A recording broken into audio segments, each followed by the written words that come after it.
So hello everyone, today we tackle about the origin of tourism and hospitality in the Philippines. So tourism and hospitality are the two connected but different fields. So tourism is about people traveling for leisures, recreation, documentary, and business purposes, while the hospitality is about providing service to the travelers such as food, lodging, beverage, and event management.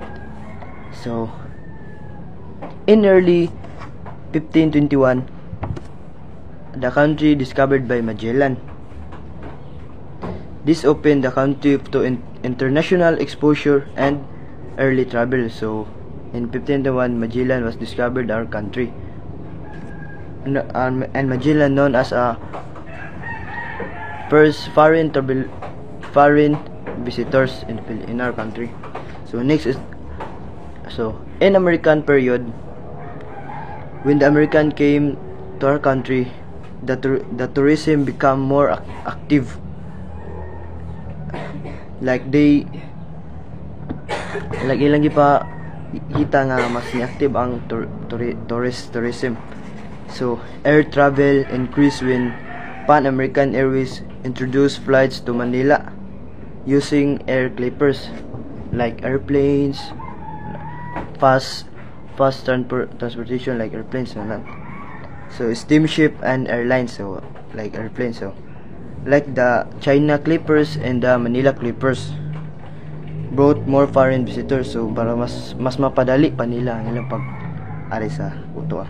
So number 3 is colorum services. Though these are the unregistered private vehicles that offers tour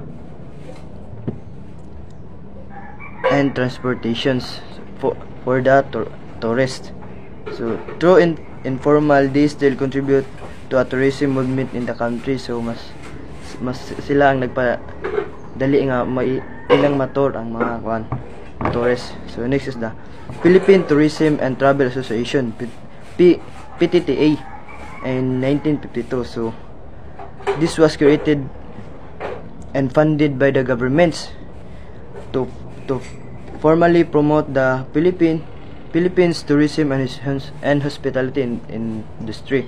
So it was one of the first organized efforts to make the country attractive to local and foreign travelers. So in 1952, the governments have a project about the tourism too. They funded the tourism to become a big impact in our industry. So tourism in the Philippines started during the Magellan time, grow stronger under the Americans when improved transportations. So expanded with a formal services like colorum vehicles and tours, and later become organized in 1952 through Philippine Tourism and Travel Association.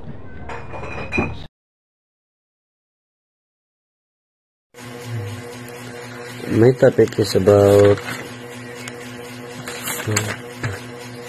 the Board of Travel and Tourism Industry, or BTTI. What is the Board of Travel and Tourist Industry?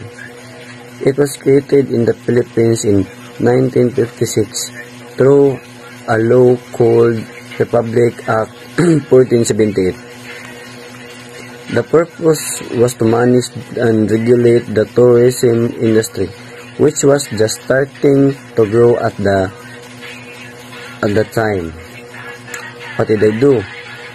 I coordinate tourism efforts on different government departments like Foreign Affairs, Finance, Justice, Commerce, and private sectors groups work together under this board. Regulate industry like flights, travel agencies, set standards for tourist facilities or hotels, transport services. Like, promote tourism, created programs to attract both locals and foreign tourists, for work to improve the country image abroad. Like, funding tourism, introduce a travel tax on passengers, or half on the tax went to tourist development. The rest went to the national treasury. Who were on the board? The Secretary of Commerce, or as chairperson, like official from Foreign Affairs, Finance, Justice, and Public Works, leaders and businesses, and tourist groups. So it was mix of government leaders and private industry representatives. What happened? By the 1970s, the tourism sector was grown so much that the government needed a dedicated department. The Department of Tourism, or DOT, was created, and the old boards, functions, and transferred there. New agencies like the Philippine Tourism Authority and Tourist Promotions Board, or TPB, came after, focusing on infrastructure and marketing. Why is it important? Even though the board no longer exists, it was the first serious government effort to organize tourism in the Philippines. It set up the travel tax system, the idea of government plus private sector cooperation. The framework for modern tourism agencies like the DOT and TPB. In short, the Board of Travel and Tourism Industry in 1956 was the ancestor of today's Department of Tourism. It was traveled, promoted the country, and funded tourism through taxes. Its legacy continues in the tourism institutions we have now. So, what we have here, after the law began, after the declaration of martial law in 1972, conditions began to improve. Better service, sanitation, and increased cooperation from the private sector helped boost tourism. The Philippines became known as a bargain destination. Attracting more tourists. So what do you mean by bargain destination? Is a place that offers affordable prices for goods and services, offer with a great value for money and for the money spent. This period saw a temporary tourist boom in the early 1970s. So what is tourist boom?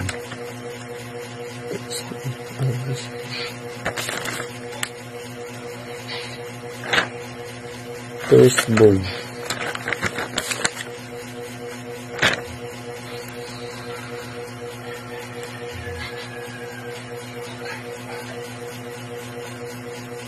So tourist boom.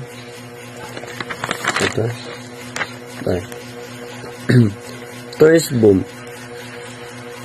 A tourist boom refers to a significant surge in the numbers of visitors to a particular destination. Like characteristics of a tourist boom, like increased tourist arrivals, economic benefits, infrastructure challenges, environmental, cultural concerns. Examples of tourist booms like Japan tourist boom, Philippine tourist growth, Europe's tourist rebound. And that's all. Thank you.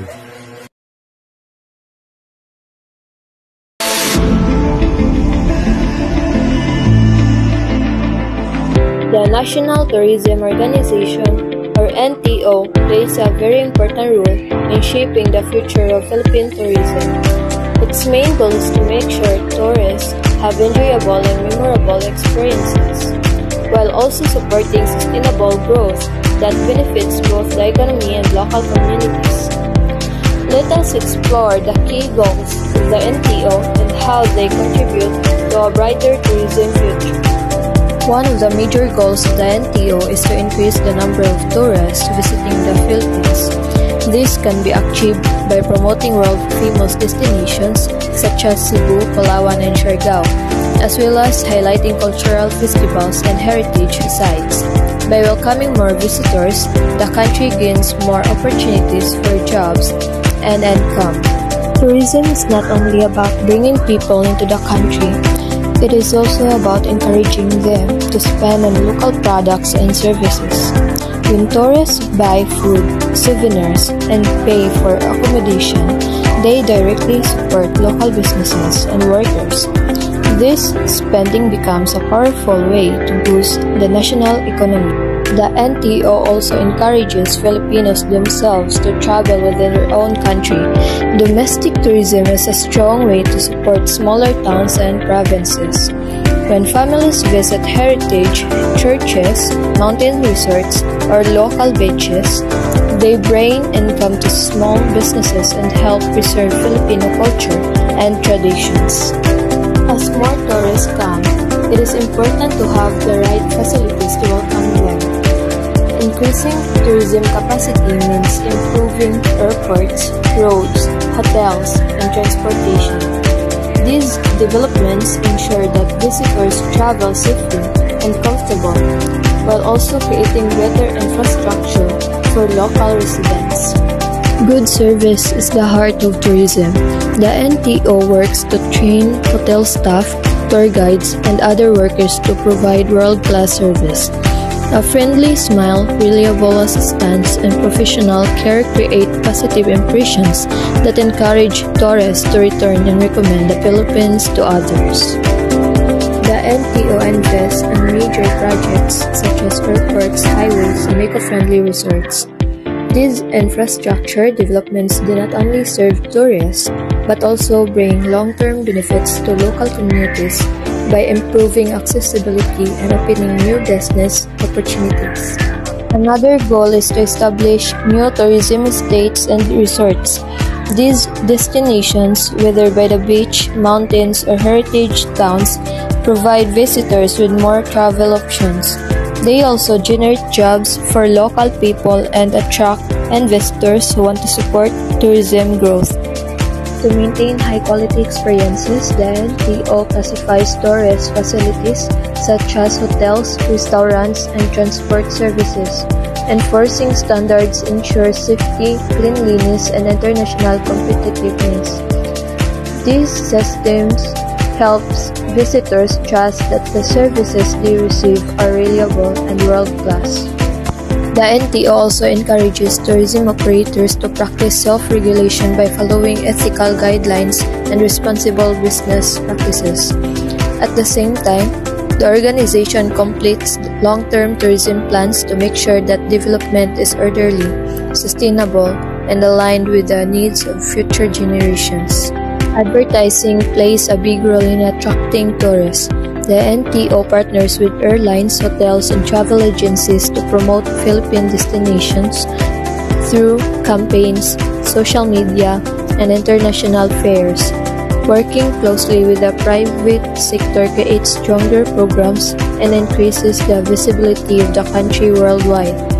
Tourism cannot grow alone. Strengthening linkages with other industries such as agriculture, transportation, and entertainment ensures that the benefits of tourism are widely shared. International partnerships with other countries also help attract more visitors and investors to the Philippines. In conclusion, The National Tourism Organization continues to guide the Philippines toward a sustainable and successful tourism future. Through these goals, ranging from increasing arrivals to developing new infrastructure, the NTO ensures that tourism supports both the economy and the Filipino people. With its natural beauty, rich culture, and warm hospitality, the Philippines truly has a bright future in global tourism.